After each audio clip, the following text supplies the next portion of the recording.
मी अनेकांच्या बरोबर काम केलं, त्यांचा सगळा उल्लेख करत नाही। मला राणे साहेबांच्या बरोबर काम करायची संधी मिळाली नाही, कारण मी विरोधी पक्षामध्ये होतो।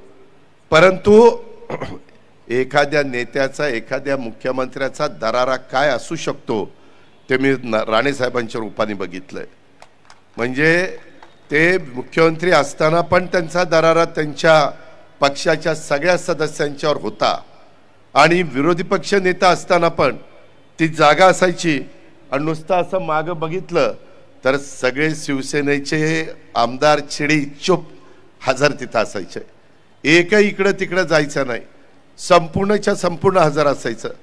तसं कुठल्याही मुख्यमंत्र्याच्या बाबतीमध्ये मला पाहायला मिळालं नाही। आज पण आमचे वेगवेगळे मान्यवर भाषण करत असतात, त्या पक्षाचे लोक असले तर हजर, नसले तर नाही, त्याच्यामध्ये अजिबात असे शिस्त त्या ठिकाणी राहिलेली नाही। परंतु प्रशासनावर पकड कशी असली पाहिजे, प्रशासनावर दरारा कसा असला पाहिजे, काम कशा पद्धतीने उरकायचं असतं, हे महाराष्ट्राला हे निश्चितपणे राणे साहेबांच्या रूपाने आपल्याला सगळ्यांना पाहायला मिळालं। मी अशोकरावांचे तसं बघितलं तर अशोकरावाने आम्ही साधारण एकाच काळामध्ये एकाच बॅचचे असल्यामुळं आम्हाला तिथं काम करता आलं, आणि त्याच्यामुळं बऱ्याचदा मी आत्ता ते काढत नाही, परंतु अशोकरावांच्या आधी मुख्यमंत्री असताना काही गोष्टी तिथं चर्चा व्हायची, आणि त्यावेळेस मी अशोकरावांकडे बघायचो आणि अशोकराव माझ्याकडे बघायचे। मला काय त्यांना सांगायचं ते त्यांना कळायचं, आणि त्यांना काय मनात दुःख व्हायचं ते मला कळायचं। परंतु अशोकराव अनेकदा तुम्हाला आठवत असेल, मी बाकीचं बोलत नाही कारण ते त्यांना मलाच माहिती आहे, तुम्ही किती डोकं खाजवलं तरी काही तुम्हाला कोणाला कळणार नाही, पण तेव्हा त्यांना ते खूप खंत वाटायची, हे मी अतिशय जवळनं बघितलं। त्यांनी पण त्यांच्या परीनं त्यांना कारकीर्द कमी मिळाली। कधी कधी काही राजकीय नेत्यांच्यावर अशा प्रकारचे काही आरोप होतात, त्या आरोपात तथ्य नसतं, ते पार नंतर उघड पडतं किंवा नंतर त्याचा तपास लागतो, परंतु त्यांना त्याची किंमत ही मोजावी लागते, आणि त्याच्यावर त्यांनाही कमी कारकीर्द तशी साधारण 2 वर्षाचीच अंदाजे मिळाली, 2-2.5 वर्षाची कारकीर्द मिळाली। पण त्यांनी पण मराठवाड्याला न्याय देण्याचा प्रयत्न केला, महाराष्ट्राला न्याय देण्याचा प्रयत्न केला, आणि आपल्या सगळ्या राज्याच्या जनतेला पुढे नेण्याचा प्रयत्न केला।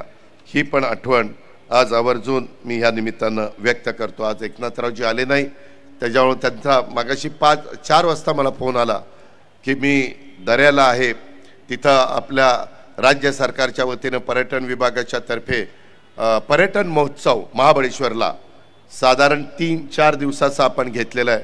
उद्या त्याचा समारोप आहे, स्वतः मुख्यमंत्री त्या समारोपाला जाणार आहे, पण तिथं काही नाना पाटेकरांचे कार्यक्रम आणि श्री यांचे कार्यक्रम, अशा पद्धतीचे काही महत्त्वाचे कार्यक्रम असल्यामुळं ते मला म्हणले की मला यायचा खूप मी प्रयत्न करीन, पण ते येऊ शकले नाही, आणि इतर पण मान्यवर आले नाही, त्यालाही काही कारणं आहेत। पण मी पुन्हा सांगेन की आपल्याला शेवटी राजकारणाच्या ठिकाणी आपण करू। आपण ज्यावेळेस चव्हाण साहेबांचं नाव घेतो त्यावेळेस या राज्याला सुसंस्कृतपणा काय असतो आणि सुसंस्कृत राजकारण कसं करायचं असतं, हे जी शिकवण स्वर्गीय यशवंतराव चव्हाण साहेबांनी, बेरीजेचं राजकारण स्वर्गीय यशवंतराव चव्हाण साहेबांनी आपल्याला शिकवलं आहे। ठीक आहे, राजकीय वेगवेगळे मतभेद असू शकतात, परंतु ते मतभेद कुठपर्यंत आणायचे, शेवटी एक जातीय सलोखा राहिला पाहिजे, महाराष्ट्र पुढे गेला पाहिजे, देशातलं नंबर 1चं राज्य सतत राहिलं पाहिजे, पर कॅपिटा उत्पन्न माझ्या महाराष्ट्रातल्या जनतेचं मग तो गरीब असला तरी देशाच्या तुलनेमध्ये पहिल्या क्रमांकाचं असलं पाहिजे।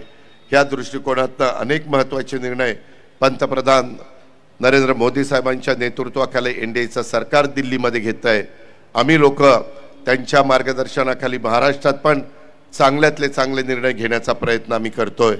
त्याला मनापासूनची साथ केंद्रीय मंत्रिमंडळाची, पंतप्रधानांची, अमित भाईंची, इतर मान्यवरांची आहे, आणि त्याच्यातून खूप महत्त्वाचे प्रकल्प हे आम्ही पुढे नेटाने नेण्याचा प्रयत्न करतोय।